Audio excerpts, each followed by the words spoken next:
Jadi bab ilmu itu sangat penting. Ini bab ibadah. Jadi mulai sekarang saya minta, saya mohon ngajinya yang tuntas. Kalau bisa tingkatkan kualitas. Kalau takbir sampai salam saja, betul bagus. Sah sholat, pahala dituliskan. Tapi barakahnya sholat kita nggak dapat. Apa barakahnya itu? Membuat kita semakin lebih baik. Saya ulang, membuat kita semakin lebih baik. Jadi kalau kita cuma takbir begini, Allahu Akbar, tahu ilmunya, bacaannya sampai dengan salam, tapi tidak mengerti apa yang kita bacakan, maka untuk mempraktekkan salam rahmat dan barakah, Assalamualaikum warahmatullahi wabarakatuh, Assalamualaikum warahmatullahi wabarakatuh, nggak dapat kita. Pahala dituliskan, prakteknya minim dipraktekkan. Itu yang menjadikan orang sholat lisannya masih kasar. Orang sholat tangannya masih berbuat maksiat. Orang sholat kakinya melangkah pada hal yang tidak benar dan tempat maksiat. Itu yang terjadi. Maka yang harus dilakukan sekarang, nyicil satu-satu.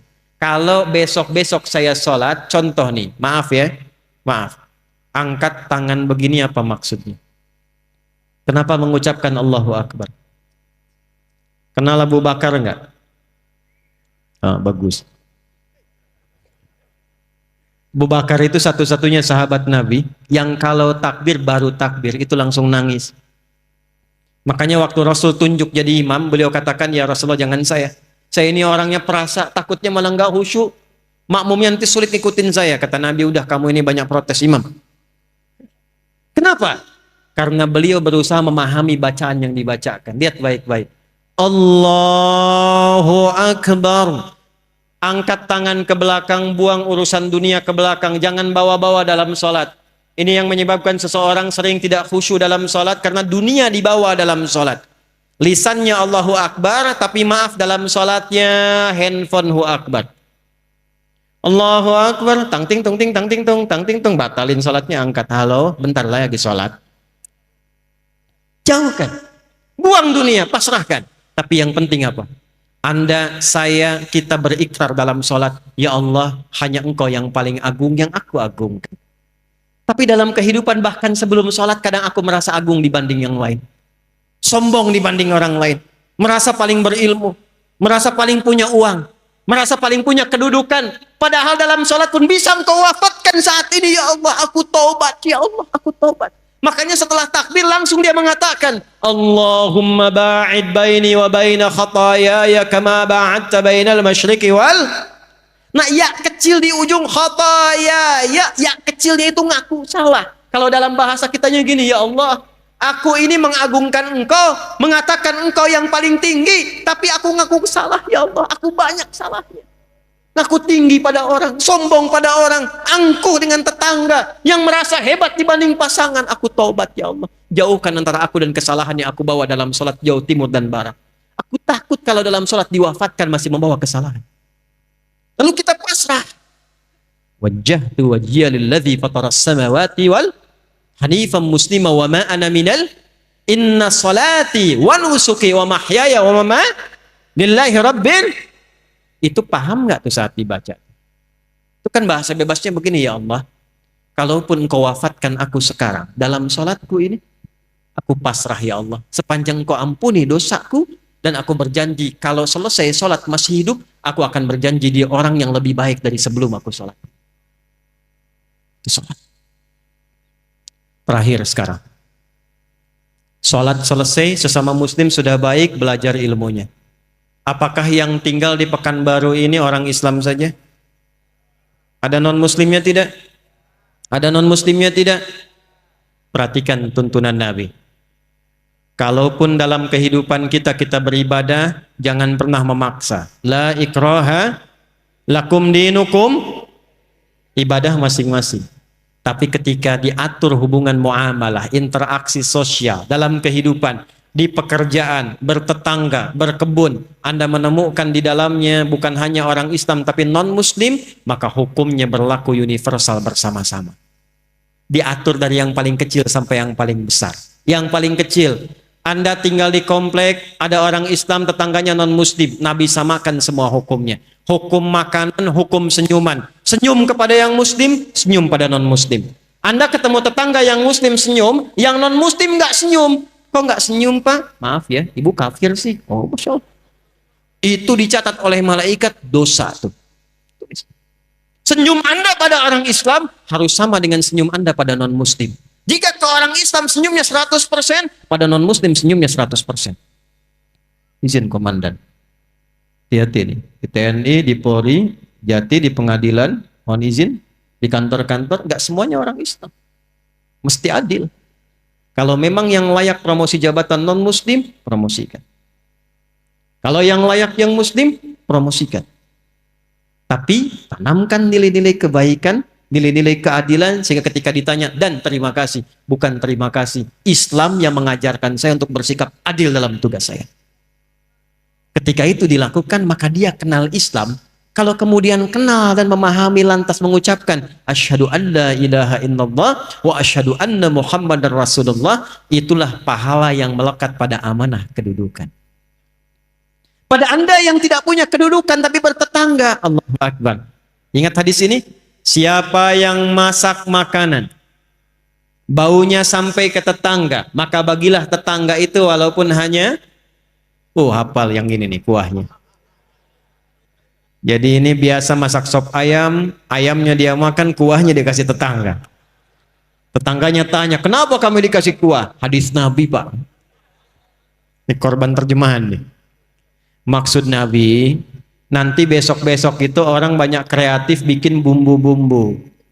Memang yang dimasak itu cuma, maaf sekali, singkong. Tapi bumbunya bumbu rendang. Diambil dari Bukit Tinggi, bikin rendang singkong. Bumbunya rendang, yang dimasaknya apa? Bagi tetangga supaya nggak salah persepsi. Dikiranya memang betul rendang, ternyata rendang bagi. Tapi hadisnya belum selesai. Saya pengen tanya, apakah Nabi pernah mengatakan kalau tetangga Anda muslim saja? Nggak ada redaksinya begitu. Makanya ratakan. Bikin rendangnya, kirimkan ke setiap tetangga yang bisa dibagi. Jangan dilewat yang non-muslim. Yang Islam bagi, Pak Haji bagi, Bu Haji bagi, Bu Ustadz bagi, tetangga biasa bagi. Tiba-tiba pastor keluar. Pak, kayaknya enak rendangnya. Emang sih, Bapak sih salah, tokoh kafir. Enggak bohong deh. Dosa tuh. Itu alih-alih dapat pahala langsung tulis dosa, coret. Datangi, ketuk rumahnya. Selamat pagi, pagi. Ada apa Pak Haji? Ini ada rezeki.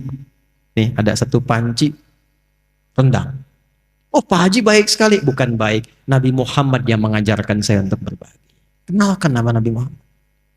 Besok-besok saat dia mengembalikan panci, udah bisa salam. Assalamualaikum Pak Haji. Tuh. Padahal Anda aja haji belum, gitu kan? Ajarkan aja enggak. Udah assalamualaikum dan didoakan. Assalamualaikum Pak Haji. Mau ngembaliin panci. Tuh. Terima kasih Pak, enak sekali. Cuma mau nanya aja, kira-kira hari ini Nabi Muhammad ngajarin berbagi lagi enggak? Itu perkara makanan. Ini saya lihat banyak tumbuhan nih. Hati-hati nih. Ada yang rambutan, ada yang durian, yang macam-macam. Cuman di Islam tuh berlaku hukum ini. Jika tanaman Anda merambat ke tetangga, buahnya masuk, maka hakun mushtarak. Buahnya hak bersama dengan tetangga. Jangan tunggu dia minta. Jangan tunggu. Anda punya rambutan, buahnya ke tetangga. Ketuk pintunya, sampaikan. Bu, ya Pak, ada apa? Itu ada buah. Ya, saya tahu pohon rambutan punya Bapak kan. Betul, pohonnya punya saya. Tapi buahnya ke tempat ibu. Jangan tunggu sampai menguning, sampai memerah. Ibu pengen saat hijau pun ambil aja. Nggak usah minta izin sama saya. Aturan dari mana Pak? Nabi Muhammad mengajarkan saya, jangan sampai tetangga menikmati dengan pandangan dan menyapu sampahnya saja, dia mendapatkan bagian yang sama untuk mengambil buahnya. Islam. Di mana ada aturan begitu? Cuman itu aturan buat buah aja. Kadang repotnya dia nggak tahu ketika ayam Anda main ke pekarangan dia tuh. Besok dia datang, Pak, Nabi Muhammad tuh berkah banget ya, ayam Bapak enak banget nih. Nah, saya menginginkan suasana begini nih antara umat Islam itu. Jadi kita internal diperbaiki, sama orang-orang sekitaran kemudian berbuat baik, jaga itu sampai wafat.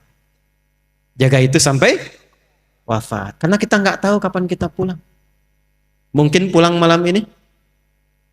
Kenapa pada diam ini? Kan udah gelap banget tuh. Ya, senang tidak kalau pulang? Yakin? Senang tidak? Dibilang senang takut malam ini gitu ya. Dibilang tidak ya pulang. Maaf ya, ini hukum psikologi nih. Di mana-mana semua orang pulang itu senang. Nih saya tanya nih, kalau habis Lebaran, mau Idul Fitri, mau pulang kampung, senang tidak? Senang kan?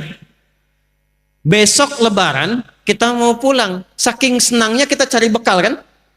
Yang paling hebat tuh begini, dan cuma ada di Indonesia nih. Saya udah cek negara-negara lain nggak ada tuh. Ya, kita punya asosiasi 20 negara, jalan-jalan nggak ada yang kayak Indonesia. Disiapin jauh-jauh hari, tiket-tiket kereta habis, bis-bis makin naik dibeli juga. Yang paling hebat, ada orang yang menyiapkan bekal, pulangnya pakai motor bebek, bekalnya singa. Tahu nggak? Motor bebek tapi bekalnya singa, dus tambah. Begitu lewat dus pelepah pisang, tambah lagi satu lagi. Kumpulkan banyak. Kenapa? Ketika saya tanya, karena Ustadz saya senang mau pulang. Dan saking senangnya dia tuliskan di belakang pakai kardus, dia tulis dekat knalpotnya itu, sayang aku pulang. Lalu dia telepon ke kampungnya, aku pulang hari ini. Yang di kampung Allahu Akbar, cek rumah karena ada yang mau pulang. Disediakan makanan, yang nggak ada diada-adakan. Yang paling klasik, maaf, yang luarnya itu kaleng biskuit, isinya rengginang. Saya nggak sebut nama karena endorse. Kaleng biskuit isinya rengginang. Tasik banyak ya Bu ya. Paling banyak. Kenapa? Karena senang ada yang pulang. Jadi setiap pulang itu biasanya senang. Kalau siap bekalnya. Itu poin. Saya tanya waktu satu kali, kenapa Anda nggak pulang mudik? Gak ada bekal Ustaz. Sifat pulang senang kalau ada bekal. Kalau sedikit bekal, tak ada bekal, tak siap pulang. Jadi setiap disebutkan pulang, semua senang. Ini saya konfirmasi lagi nih. Kalau malam ini kita pulang, senang nggak? Udah punya bekal? Maka materi yang kita pelajari malam hari ini, bawa dan terapkan, tobat dulu malam ini. Dengan tobat gugur semua dosa insya Allah. Kecuali utang ya, awas tuh. Utang tetap bayar tuh. Tobat, utang tidak lunas dengan tobat. Ya, yang buruknya hilang, yang utangnya lunasi. Begitu selesai kemudian kosong, pulang dari sini, jalan itu udah bawa pahala. Ada orang pernah bunuh 99 sampai 100 orang. Dia mau tobat. Begitu mau tobat, datang kepada seorang kiai. Kata kiai itu, kalau yang kayak kamu ini saya nggak bisa bimbing. Tapi saya referensikan pada kawan saya yang di sana. Ini sikap bijak. Nggak ada ustadz menguasai segalanya. Kalau bukan pakar di bidangnya, arahkan dan sarankan pada ustadz lain yang menguasai bidangnya. Maka dia jalan ke tempat kiai itu, di tengah-tengah, ternyata ajalnya tiba, meninggal. Di tengah-tengah. Apa yang terjadi? Ini saking viralnya sampai di era Nabi Muhammad turun ayat An-Nisa, surah keempat ayat 100. وَمَنْ يُهَاجِرْ فِي سَبِيلِ اللَّهِ يَجِدْ فِي الْأَرْضِ مُرَاغَمًا كَثِيرًا وَسَعًا وَمَنْ يَخْرُجْ مِنْ بَيْتِهِ مُهَاجِرًا إِلَى اللَّهِ وَرَسُولِهِ ثُمَّ يُدْرِكْهُ الْمَوْتُ فَقَدْ وَقَعَ أَجْرُهُ عَلَى اللَّهِ.